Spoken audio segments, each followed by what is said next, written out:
Sa ating joyride ngayong araw, literal na bigatin ang mga makakasama natin.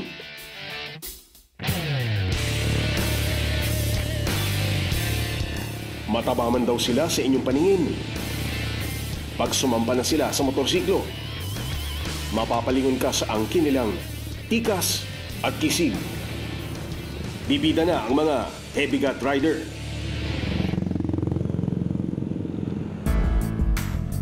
Ngayong araw, 2 grupo na heavy-gut riders ang hinamon namin para patunayang wala sa timbang ang sukatan ng mahusay na rider. Ang unang grupong kumasa sa aming hamon, ang Community of Disciplined and Effective Riders o Code R. Gano'ng katagal niyo yung club natin? About 4 years na po. 4 years na. Sir, anong background? Paano kayo naging nabuo? From different groups, tapos nagkasama-sama kami. Same interest, same bikes, gano'n.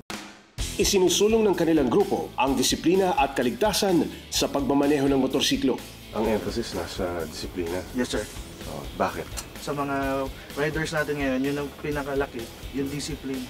Yung riding skills meron na pero yung discipline sa road, yun ang sa mga medyo kulang pa. So, ang itatanong ko sa'yo, handa ka na ba? Yes, sir. Kalabanin yung kabila? Yes, sir. Balita ko, bigatin daw kayo eh. Wow! Siguro, sir, sa weight. Tingin nyo kaya yung talunin mo? Kaya, sir. Ang pinakamalusog at pinakabata sa kanilang grupo, weighing 300 pounds, ang 22 anyos na si Jeff. At first, nahirapan din ako, lalo't yung bike ko medyo malaki rin.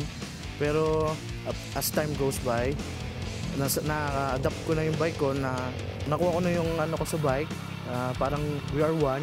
So, wala na. So, no, hassle-free na ako sa pagmamotor. Dahil sa kanyang pangangatawan, minsan na rin daw siyang nakaranas ng panunukso sa kalsada. Dati, lalo na nung baguhan din ako sa pagmamotor, for example, sisingit ka, no? Sabihin nila, laki-laki mo, sisingit ka pa dyan. Tapos, di ka makakalusot, gawa ng malaki ka, tapos di mo patansya. Yun yung katotohanan hindi mo mababago yun Yun. So, tanggap lang, tapos, imbis na malungkot ka, think positive thoughts na para maging masaya. Pero lumakas daw ang kumpiyansa niya sa sarili nang mapabilang siya sa grupong Code R. Siyempre una sa lahat, yung banding nyo bilang malalaki rin. Mga overweight na kagaya namin is masiyahin or jolly. Diba? Kung pare-pares kayo malalaki, pare-pares nyo naiintindihan yung mga hirap ng bawat isa, naiintindihan nyo lahat. Hindi kagaya nung, ba't ang bagal nga? Kasi mabigat yun mabagal sa biyaya, no? Ganyan, di ba? Ang magiging mabigat na katunggali ng Code R, ang grupong Ride Guardian Community o RG. Okay, so background, konting background. Sir, is more training for disciplines, guide for the motorcycles, individual or solo and club. Emergency assistance, tapos umaalalay kayo sa traffic din. Yes. Tapos charity rides. Yes. No? Okay. Chibog. Mahilig sa chibog. Madalas yun, sir. Madalas. Hindi nawawala Hindi po mawala. Sige. Ready na yung RG? Yes, sir. Ang pambato naman nila sa palusugan, weighing 370 pounds, ang 42 anyos na si Mar Togado. Kasi pag nagmumotor ka naman, no matter naman na kung malaki ka o maliit ka. Kasi once na sumakay ka naman ng motorcycle, pag malaki kami, parang feeling namin is yung payat din. Payat din na kaya namin dalhin yung sarili namin kung paano namin i-project sa motor. Ayon kay Mar, mayroon din namang bentahe ang pagiging heavy-gut rider. Yung advantage, kapag daw gumulong ka sa motor, kapag payat, medyo masakit sa katawan, may maraming nababaling ribs. Pero sa amin, syempre sa laki, bugbog lang yung katawan namin, walang nadidisgrasyang mga ribs namin. Hindi naman daw hadlang ang timbang sa pagiging responsable at disiplinadong rider. Proud ako na malaki ko. Talagang pinagyayabang ko na, lalo na miyembro ko ng RG, Ride Guardian, na talagang nagtitraining sa motor para ma-handle namin. And siyempre, yung pagkatuturo ng safety sa bawat isa. Mukhang handa na ang 8 nating malulusog at magigiting na kalahok mula sa dalawang grupo.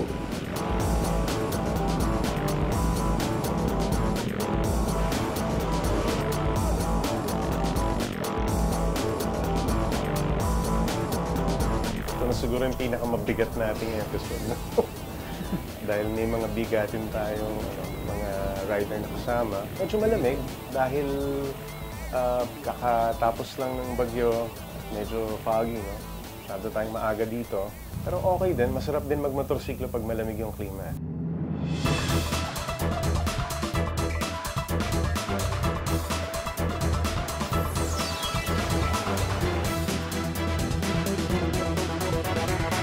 Mula Quezon City, bumiyahe kami ng mahigit 50 kilometro patungo sa Tanay Rizal. Marami mang kurbada at paahong bahagi sa dinaanan naming Marilaki Highway. Mukhang yakang-yaka naman ito ng mga heavy gut rider. Dito sa isang leisure camp sa Tanay Rizal, magaganap ang pagtutuos ng dalawang grupo. Dito magkakaalaman kung sino sa kanila ang tunay na bigatin sa kalsada. Ang Team Code R o ang Team RG? Oh, Team RG, ready na kayo? Oh! Wow, may ganun pa. Okay, oh. Team Code R. Kuha! Bilang rider, mahalagang marunong kang magpahangin ng sarili mong gulong.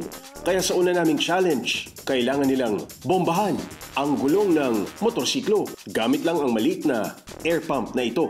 Tapos pag may hangin na, dadalhin doon sa Punuin centipede ng hangin. walk. Opo. Tapos, Dadalhin sa centipede walk, pero dala-dala pa rin nila yung interior na yun. Kosokbet. Opo. Tapos lalakad sila sabay-sabay. Centipede walk. Opo. Tapos, pupunta rito sa bubble walk. bubble walk. Ganun pa rin, dala-dala pa rin nila yung interior. Interior, hindi Opo. bibitawan. Hindi Okay. bibitawan. Tapos? Then pupunta na naman uli doon. Sino mauna? Yan po ang panalo. Dun sa round na yan. Opo. Okay, okay. Kuha nyo. Okay, okay. Game, game, game, game, game, game.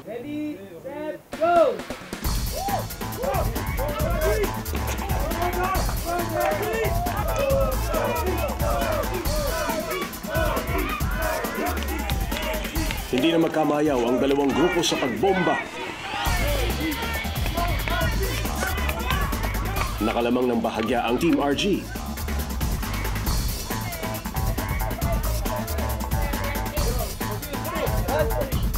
Mukhang may aberya ata sa centipede walk ang Code R.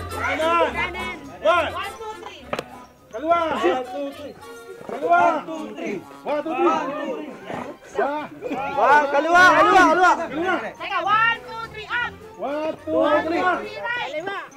Dito, kaliwa! One, two, ano rin kanan! Kanan! Kaya naungusan sila ng Team RG. Kanan! Ready, and step right! Left! Right! Left! Right! Left! Right! Okay lang. Okay. 3! Ako! Nanalo sa unang round ang Team RG. Ano naging problema? Anong nangyari? Jeff. Di po sila sanay ng Tagalog eh. Hello, left, right, left, right. Kailangan Espanyol, no? Yes, sir.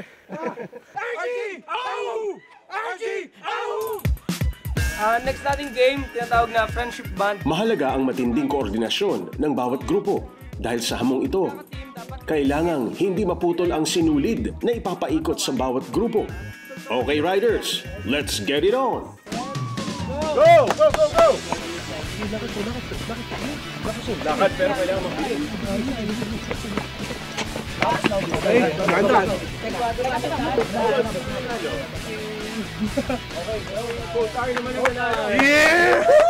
Mukhang nakabawi ang Team Code R sa round na ito. Sa ikatlong hamon, kailangang makalusot ang bawat miyembro ng grupo sa hula hoop. Handa na?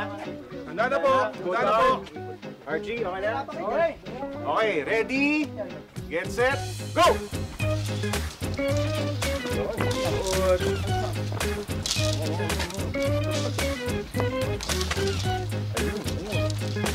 Malapit na, malapit na. Okay, okay. Ang nanalo, RG. Auto finish dapat! Sabay lang eh! May protesto ba dito? Wala po. Kaya namin. Marami kami ngayon. Babawi kami. Nanalo si RG, pero dikit talaga si Code R, okay? So, 2-1 ha? 2-1. 2-1. Nangunguna na ang Team RG pero ika nga, it's still anyone's ball game. Sa huli naming challenge, masusubok naman ang kanilang diskarte dahil kailangan nilang tumawid sa isang obstacle course. Okay guys, ito na yung final na paglalabanan nyo. No? Ang score is 2-1. Okay? May pag-asa pang humabol ang team ng Code R. Okay? Habol kami. Go! Ang grupo na may mas maikling oras ang mananalo sa round na ito. Unang sumalang ang Team RG.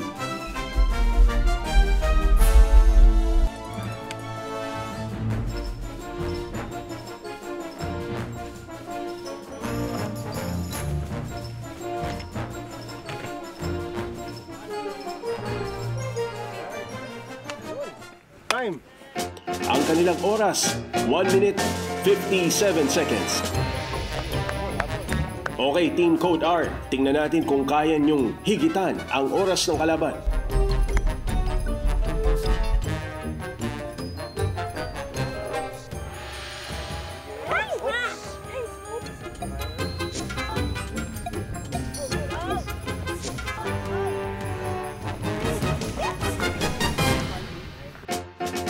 Ang oras na nakuha ng Team Code R, 1 minute 41 seconds. So, paano yan? Tay! Oo nga po. Do or die ito, ha? So, kailangan mauna kahit isang segundo. Okay? Oh, ready? Set? Go!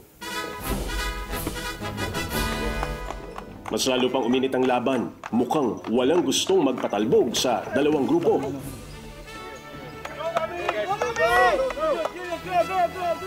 Dipin mo para ito! Go! Yan, kaya ba, Mami? Pasok! Go, Mami! Go! Go! Go! Mami! Careful! Papagilid kaya mo? Ganyan, mahal ko.